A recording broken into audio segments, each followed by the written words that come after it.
the first two songs I ever remember of the pop punk quote unquote genre that I loved was, again, kind of embarrassing. The first one was a song called Addicted by Simple Plan. I never liked Simple Plan that much. So, to the point where I think other people did. And I was like, yeah, they're right. But I just heard this Addicted song and I was like, and the chorus was, I'm a dick, I'm addicted to you. And I was like, oh my God, he's misled us by thinking that he's calling himself a dick, which is a rude word for you to hear when you're in grade 2. And he's actually addicted. And I just thought this was the most edgy band ever. I'm a dick, I'm addicted to you. Then, in 2003, a movie came out called Cheaper by the Dozen. I was going to bring this up because you know what came on? I had a pop punk playlist on the way here because I knew we were coming to do this podcast. And I was like, let's just get back in the zone. Yeah. I know we're going to talk about pop punk a lot. I'm Just a Kid came on in the car and I pissed myself laughing going, this guy's 30. Such a dramatic song. And he's 30 going like, I'm just a kid. I'm like, no, you're not, dude. You're an adult with a mortgage and a wife. Like, he also had a song called Welcome to My Life, which is like, to be hurt, to feel loved, right? And Cheaper by the Dozen was a film about Steve Martin having 12 kids that he had to take care of. And also in that movie is a song called In Too Deep by Sum 41. Yeah. And that was the song that ignited my love of punk music.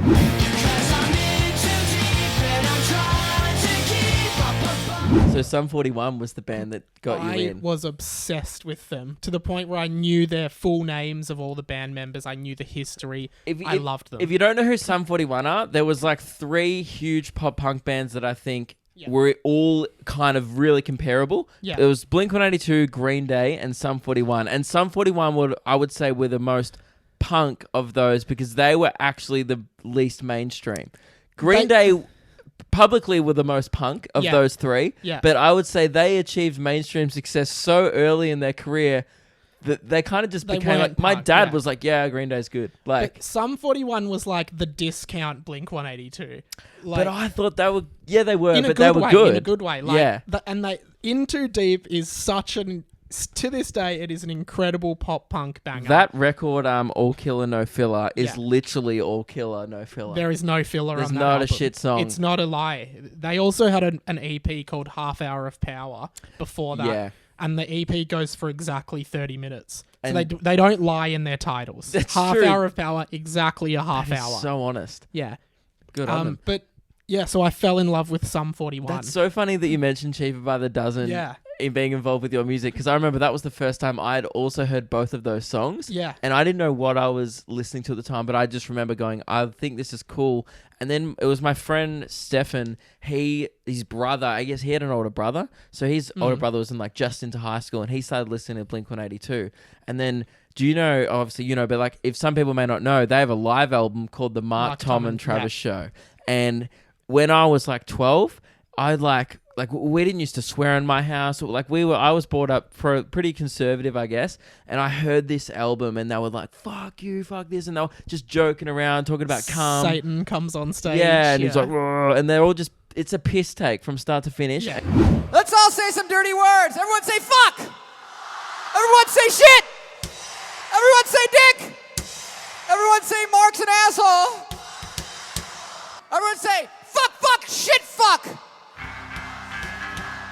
That's the kind of words you should be using at home, kids. Looking back at it now, I kind of think these guys are so immature for how old they are. Yeah. But that changed my life, that album. That's a really good live album. And Blink-182 was probably the final step for me in terms of punk bands. I was so into Sum 41 and Green Day, and then I would have been 16. I knew Blink-182 existed. Everyone did. They had all the small things, What's My Age Again. But then when I was 16, I got deep into their entire back catalogue, and I was like, wow, this is the band I've needed my whole life. Yeah, there's literally out of shot, there's a Blink-182 poster there. Yeah.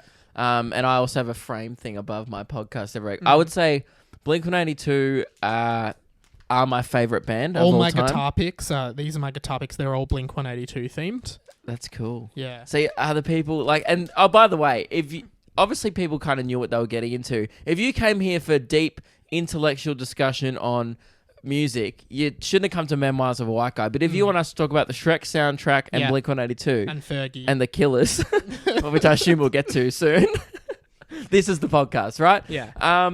That's so cool. Yeah. So after, okay, so like, yeah, you kind of went through the Sum 41 avenue. I think I heard Blink-182, and then I found Fall Out Boy and Panic at the Disco. See, I felt like you stayed over the rock alternative side of that spectrum. I still liked those two bands, you said, but they never were like your my favorites. favorite. Yeah. See, I think I never gravitated towards the punk side of the genre. I always stayed in like the fun, rebellion, but also like the Fall Out Boy, like the poppy side as well.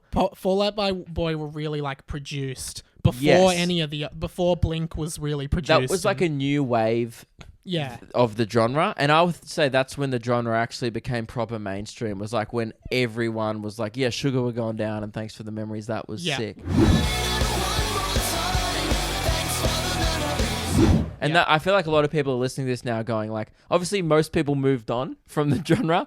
I still like sometimes go back and listen to that shit. Yeah, same. But I feel like it's different now because I don't feel like I necessarily relate to the music personally anymore. No, but I think what I like about it is I remember how it made me feel at the time, and it's like nostalgic. Yeah, it's the memories of it that make me want to listen to it. And one thing I asked you guys to send in suggestions and of what we could talk about and stuff, and one thing people kept bringing up was like talk about emo pop punk music, and I never understood why it was referred to as emo music. I would say the only emo band that I ever liked was My Chemical Romance, and I still do. So I think the distinction, this is my understanding of it, I think emo music traditionally, like a lot of people associate emo with like self-harm and like which it actually isn't actually like what emo was about.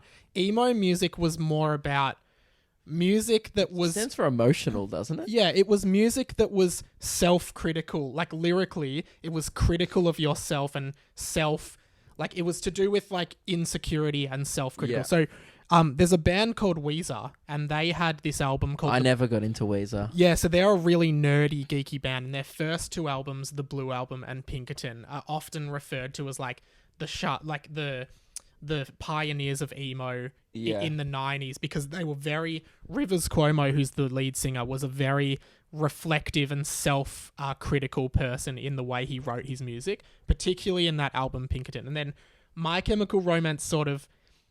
They were really theatrical, and they... their band was like a... Yeah, you're right, it's theatrical. It's almost like watching a musical theater. The Black Parade was... That whole tour was like a story almost. And they were really inspired by Bowie. And like, I think that's still my top 3 favorite albums of all time. Yeah, that's a great album. But like, even My Chemical Romance were probably more about concept albums and storytelling than I would... Like, I wouldn't necessarily say that they were emo. I think people just associated their look with the emo phenomenon. Yeah, they saw dudes with eyeliner and they heard one song about teenagers. Scare the shit out of me. They were like, emo. Yeah. I think that's one... Like, I think that's one of their worst songs. I agree. They had this song on that album called Famous Last Words. Yeah. That's a really good song. I love all the songs. House of Wolves, like Dead, The Sharpest Lives. I know every song. Cancer's great. Cancer's such a heart-wrenching song. I think I can literally sing that whole album off by heart. Same with like Enema of the State by Blink. And Enema is like... Enema of the State, which was probably Blink's breakthrough commercial album. Yeah.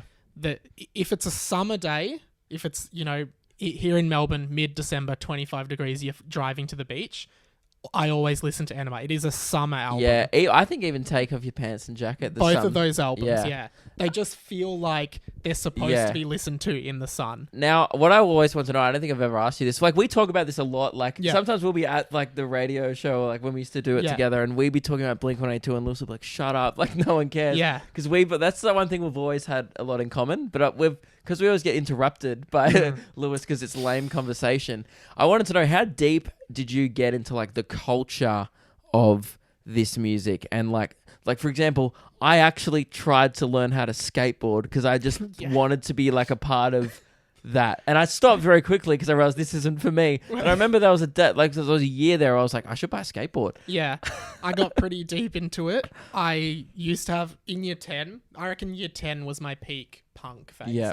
I had like Same with me. side fringe hairstyle that all the punk, like Tom DeLonge's hairstyle in the 2003 Blink-182 Yeah. era, where he had the messy hair with the side fringe. That was me as well. That's what I used I to wanted- straighten my fringe. Yeah, me too. Yeah, because I'm like, Pete Wentz does it. Me too. I used to cut my own fringe so it would be a perfect angle, and people used to say, you can see where you've cut it, like it's not straight at all. I don't think Tom DeLonge used to cut his own fringe. There was a period where I would Sharpie my fingernails black just to look like Jared Way and okay, stuff. I never went that deep. Yeah, and I was so involved in the music. But this, I'd like to ask you this. I remember when I was in year 11, I was saying to, it must have been year 10 or 11. Blink-182 had returned with Tom, because Tom, we'll maybe get into that later. Tom had left the band, he came back. They were doing a new album called Neighborhoods. Yeah. The album was about to come out. I told someone at school, like Blink-182's got a new album coming out. This was the biggest thing in my life. I was so excited. And then Which album? Oh, Neighborhoods. Right. And then this guy from my school looked at me and he was just like, who the hell listens to Blink-182? And I just remember he made me feel like so embarrassed that, like some 17-year-old kid was listening to a punk band. Like, looking back now, I was the exact demographic of that band, but I was Yes. made to feel like it was stupid to like punk music when I loved it. Well, people moved on. So I would say after 2013, like after, Fall Out Boy, Folio, Dude, like there was so many albums in the space of like 2005 to 2012 that was like pop punk. That was when it was mainstream and cool. Like those bands were filling huge shows Totally. and Green it was Day on the radio. was probably the biggest rock band in the world around 2005. Yeah, and then I guess people just get over it, and like that, those people grow up and start listening, and and in Australia especially, Triple J music became a thing, and it just changes like how it does every 10 years. Music and people's tastes The change. trends change. And I think obviously those bands kept going, and obviously there's still a lot of people who just I like that shit. I'm never going to move on. That's kind of like me. I'm just like, I like what I like. Yeah. And I think I was lucky. I was in a circle where I was kind of like friends with like the muso kids at the school, because like I was in a band and stuff in high school. So all my friends were like also excited about that music coming out. Yeah. But I remember like one day to get Vices and Virtues, the Panic at the Disco album, I stayed up till 4 a.m. because that was when it was being released on iTunes. Right. And I'd pre-ordered it. Yeah. And I stayed up till 4 a.m. to listen to it. In hindsight, should have just gone to bed and woken up. Yeah. But I was so excited. That's and I like came to school the next day and I was listening to it all day. Yeah. And I wasn't like ostracized for it. Everyone was like, oh man, that's so cool. How is it? Is it good? That's exactly me with in 2011 Sum 41 put out this album called Screaming Bloody Murder. Oh, that's which a was pretty good album. one of my favorite punk albums ever. I really to be like that honest. song Scumfuck. Yeah, I that's like a great that song. song. And Which is so like, if you've never heard of that band, you'd be like, that's so like angsty. Like to yeah, call angsty, a song Scumfuck. Oh, you bloody is scumfuck. so like try hard punk. But I remember I was at school the day it came out, and I made my mum go to JB Hi-Fi to buy the CD for me. That's and so funny. I just assumed my mum would fuck it up and buy the wrong one, so I sent her a text saying, Mum, what are the first 3 songs on the track listing? Because I knew the track listing. And Mum writes back, the first 3 songs were Screaming Bloody Murder, Scumfuck, and then, oh no, it was Reason to Believe, Screaming Bloody Murder, and Scumfuck. So Mum writes back, Screaming Bloody Murder, Reason to Believe, Scumfuck. And I'm like, oh, yeah, thanks, Mum, you got the right one. And Mum's just like, what the fuck is my son listening As to? if, like, she's- Scumfuck. Dude, even Screaming Bloody Murder She is must like, have been like, what the fuck is this shit? my son's going through a phase and I'm encouraging it. I always think how much money those bands made from parents' credit cards. Oh, totally. Like, would have been half their income is like the tickets to shows. Like, Mom, can I get a Fall Out Boy? Yeah. And like, I always pay for that shit by myself because my parents would have never. Yeah, I mean, I think Mum paid for Screaming Bloody Murder. Yeah, I that don't was- think I ever gave her the $20. That was actually one thing that my parents, I guess, never, not supported, but like never just got involved with was my obscure pop punk phase. Like, they never financially, like, they never bought me a Panic at the Disco album, or they never bought, and they knew I was really into it actually. Yeah. It's kind of weird. Like, my dad would be like, would buy me like a Coldplay album for Christmas, and I'd be like, oh, thanks. You know that meme where the kid's like, an avocado. Yeah. Thanks. Yeah. I'd be It's like, Coldplay. I'll be like, oh, Viva La Vida. Milo Xylotto. Yeah, thanks. Dude, Yeah. that came in my stocking one year. Milo Xylotto. Dude, yeah, I was like, that was recent. I don't even know how to say that now. I was just like, I don't like Coldplay. You know, speaking of like Panic at the Disco, because they moved on really quickly. Like their album, Pretty Odd, was it? Do you remember that one? Yeah, I with loved it, 9 in the and Afternoon? that was the only one I remember. So I used to pump it in my room all day, like Yeah. Fall Out Boy, Blink, and Dad would just be like, these bloody kids. One day I was listening to Pretty Odd. Now, if people who don't know, Pretty Odd is like, It's pretty odd. it's pretty odd. It is so different to any other thing you've ever heard of. It's not punk. No. It's like a theatrical. It's like a There's- show there's tunes. folk songs on it. Folk theatrical baroque pop. Things are shaping up to be pretty odd. Little Dusty musical. I just love this album, and I my agree. dad, and I think it was heavily inspired by like the Beatles, the '60s kind of era, Yeah. because that's what obviously music Like they. this kind of glam feeling. Yeah, and the song "9 in the Afternoon" was like the single for that, like dun Yeah. dun dun. And that back was to the probably streets. the most mainstreamish kind Yeah. of one. The rest was so like experimental and Cause it's 9 in the afternoon. And your eyes are the size of the moon. Panic seemed to just move on from Yeah. pop punk so quickly after they started. I think they were worried about, like, they were just compared because Pete Wentz signed them. That's how they made it. So Right. they were discovered by Fall Out Boy. They were That just makes sense. they toured endlessly, like I Write Sins Not Tragedies, and their first album was such a hit that I think they would have just imagine being in that position where you've gone from no one's debut album goes that big. No. Like Panic at the Disco. They were in every single 14-year-old girl's CD player at the time, Yeah. all throughout the world. Yeah. So they would have been faced with like, right, everyone's comparing us to pop punk. They're wearing the eyeliner and stuff. They would have been like, let's just fucking do everything. something Because I reckon different. they would have been sick of that environment Yeah. and being compared to everyone else. And they probably had the foresight to see that there was a bit of an overexposure of the genre. Yes. So people were like not getting But sick of it. They got a hectic backlash at the time from a lot of their fans. Mm. But then afterwards, I think a lot of people who really liked the band were like, oh no, hang on, this is their best album. It is. It's And- so creative. Yeah, so getting back to my dad, remember I was playing in my room that album and he walks past and he goes, I like this, mate. What's this? And I was like, Pretty Odd. And it's by Panic at the Disco. And he heard me say Panic at the Disco and he's like, what? Because he knew he'd They heard were the this other punk songs. band my son likes. And he's like, yeah.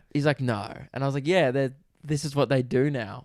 And he was like, right, that's pretty good. Like, And look at all of these bands. Panic are one of the only ones that have now remained or Dude, regained relevance literally in the pop scene. talking to my mate about this last night. They're the only band in the genre that stood the test of time. Because I also really like Post Malone. I really like Post Malone. yeah, Like, he's awesome. I actually think he has punk vibes. in Yeah, some of well, his that's the thing. songs. So what I've realized I've liked, and I think it took me a while to understand this, is I've always liked mainstream music that kind of brands itself as kind of anti-establishment or like underground. So it's like everyone likes Post Malone, but his image is like he's cool and Yeah. and I love Halsey. I think Oh, 'cause yeah. she's like not like the other pop stars. She's not like Ariana Grande or Katy Perry. Yeah. She is a pop star, but she's like fucking cool, and you can tell she writes music that she likes. And Yeah. I like her whole movement is like, I'm doing what I want. And I think Yeah, I just yeah. like artists who do whatever the fuck they want, and that's what I'm into. I've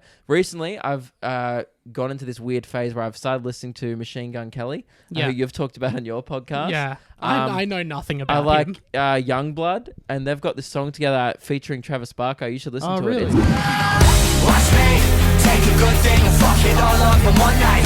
Catch me. There was a couple of comments under the new Blink-182 video saying like, how crazy is it that we live in a world where Youngblood and Machine Gun Kelly have got more punk rock vibes than Blink-182. Yeah. And I think like that's the way a lot of music is going, is like I think there might be a slight I think it's going to come full circle, this genre, and I reckon in the next 5 years pop punk might become cool again, or some form of it. It had a resurgence, I guess. Like there was Like a, All Time Low and stuff, but No, still, I wouldn't- that's still I- not mainstream. No, All Time Low I don't like. I love them. I know because I've seen them live, and it was easily still I say, okay, people are gonna hate me for this.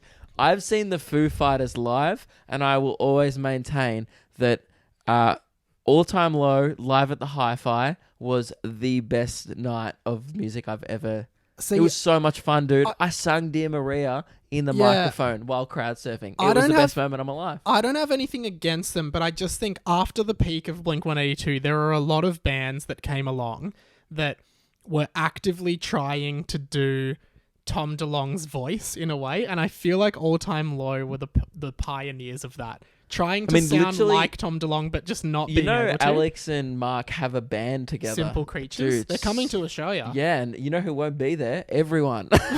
Didn't you like it? I hated it. Oh, I didn't mind it. I thought They're had so some good self-aware, though. They posted, hey, Australia, trash pop is coming down under. Yeah, And I was right. like, it's good you know that it sucks. Yeah, I didn't mind it. I didn't thought they like had it. some good songs. But yeah, like All Time Low, the Forever the Sickest Kids and Dude, shit I like that. love that Nah, so shit. I think because you're like 2 years younger than me, you've gotten 2 extra years where I withdrew. You bailed out? Like I just said, all right, Sum 41. I'm going to draw the That's line it, here. yeah. Surely, dude, I went way further, man. The Main. No, I never went that The far. Getaway Plan. Like yes, bands like the that. Getaway Plan. Yeah, never Dude, got into I was them. obsessed with this Australian band called Stealing O'Neill, and you wouldn't I've know them. never heard of them. I list, dude. Pretty much, if there was like an Australian pop punk band that's been around the last 10 years, Tonight Alive.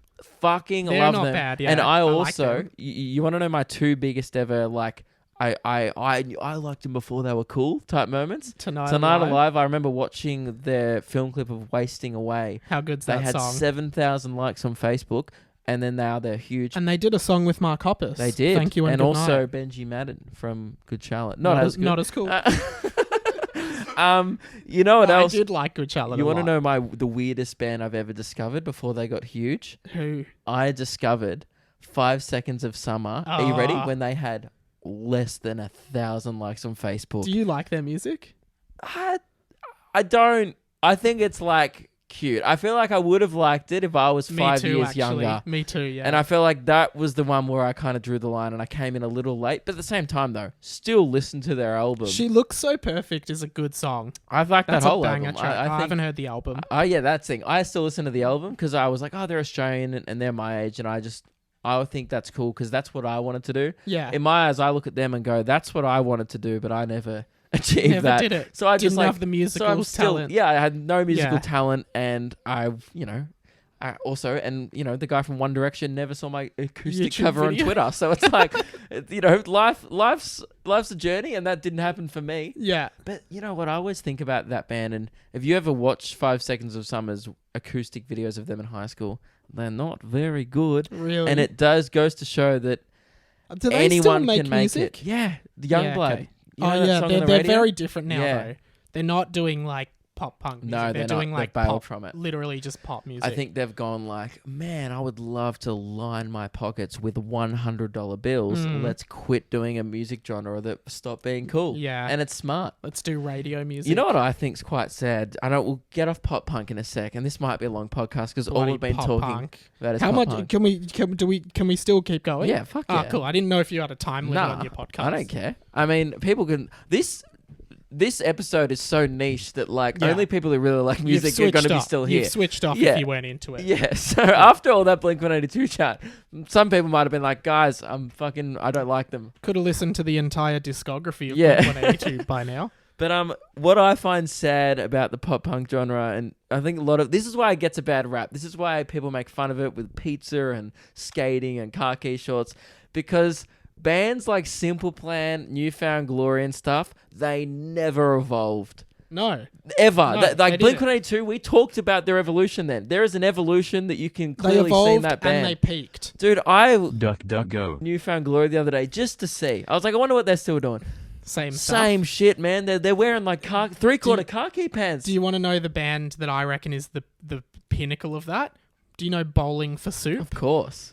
They still make 35-minute pop punk albums where whole pretty much thing every song is filler. Still preoccupied with 1985. But Yeah. there clearly is Like, an audience They for have it. an audience. I still follow them on Facebook because I find it funny. Like Yeah. they post live clips of 1985 like once a month. And like high school never ends. They Like basically had like Jack Black's the 1984, clown, Brad high Pitt's school, the quarterback, Punk seen it all Rock before. 101. Like but they have not evolved. Do you remember like a band called 303? Yeah. They were like, They were great. I saw that in one of your videos recently. Was that in yeah, the whitest boy video? who ever lived. Oh, that was yours. No, yeah. I just thought that's what was so reminded funny. me. I was just like, that's so funny that everyone. Don't trust a hoe, never trust It was a that hoe. line that everyone knows is like, you tell your boyfriend if I'm he a says he's got beef that I'm a vegetarian and I am fucking scared. You know what? I had forgotten all about that song, and then I saw that video, and I was like, "What is this song, and why do I know it?" Why people like kind of clown on pop punk and that genre, because there's so much. 303. There's yeah. so much ridiculous. Like, do you remember Cobra Starship? Yeah. Like, I make them good Girls go bad. bad. There's so many weird songs that kind of fall under that, I guess, Umbrella, overarching yeah. pop punk weird thing that happened. Yeah. That make me so ashamed to like the genre, and me also make me so ashamed to. There was a day in my life where I was like, "Fuck yeah, new Cobra Starship." Share on Facebook. Has anyone heard the new Cobra? Man, this is as good as Psychedelic Porn Compet's latest album.